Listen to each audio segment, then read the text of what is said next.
Hi, welcome to the section of cardiology. This is Dr. Jaitly.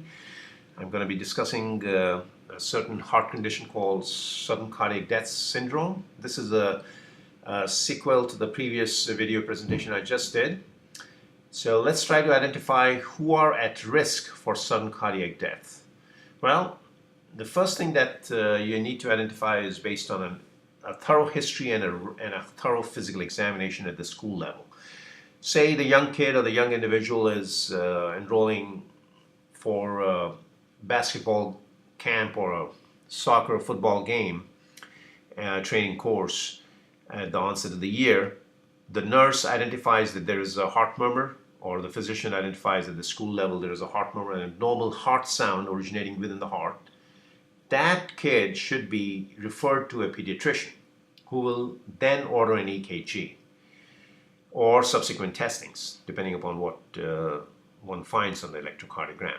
An EKG is a very, very simple test, takes only a couple of minutes, and it identifies any abnormality on the electrical complexes that are being generated by the heartbeat. Two syndromes have been identified based on an EKG. One is the Brugada syndrome, BS, and the other is a QTS, which is the prolongation of the QT syndrome. And those two syndromes can be present in very young individuals, and sudden cardiac deaths can be prevented if these two syndromes can be identified based on electrical complexes. Because then at that point, the child or the kid should not be referred for such extreme endurance exercise sports and be told to undergo further workup and treatment and prevent any overexertional scenarios of activity. An echocardiogram can be also done if anything that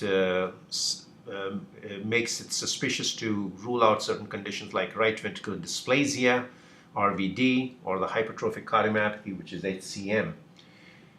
What do we understand by right ventricular dysplasia? There, the free wall of the right ventricle, which is normally a muscle wall, because the entire heart is a muscle, as we know, that wall is replaced by a fibrofatty tissue.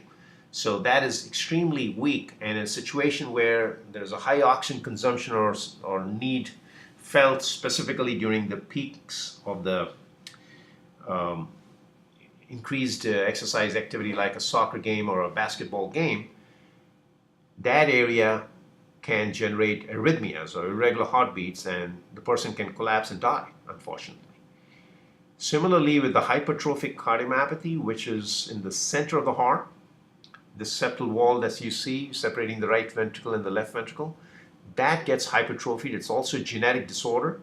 Only certain individuals develop this. If they have a specific gene that makes this ventricle hypertrophy. The aortic flow, which is the big aorta that comes out of the left ventricle, that is obstructed during the times of overexertion. And as a result, not much blood flows out of the aorta, and the kid or the young individual can collapse and die. So what have we identified? We have identified 3 or 4 conditions here based on very simple testings like an EKG or an echo. And any abnormality that we see in any of these testings should immediately recommend these young individuals and prohibit them from not attending any of those athletic camps.